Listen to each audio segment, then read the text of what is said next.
ایک صحابی حضرت ثوبان رضی اللہ تعالیٰ عنہ ہے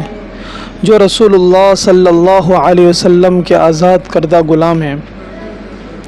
ان کا حضرت نبی کریم صلی اللہ علیہ وسلم کے عشق و محبت میں یہ حال ہو گیا کہ ایک دفعہ حاضر خدمت ہوئے تو رسول اللہ صلی اللہ علیہ وسلم نے دیکھا کہ ان کا رنگ بدلا ہوا تھا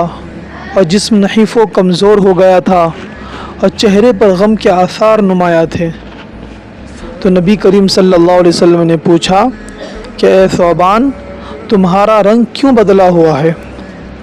چنانچہ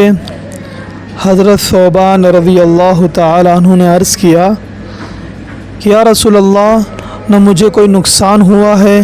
اور نہ کوئی درد ہے، لیکن یا رسول اللہ، لیکن بات یہ ہے کہ جب میں آپ کو نہیں دیکھتا تو بے قرار ہو جاتا ہوں، شدید گھبراہٹ محسوس کرتا ہوں، اور جب تک آپ کو نہ دیکھ لوں اور آپ سے نہ مل لوں یا رسول اللہ قرار نہیں آتا۔ جب میں آخرت کا معاملہ سوچا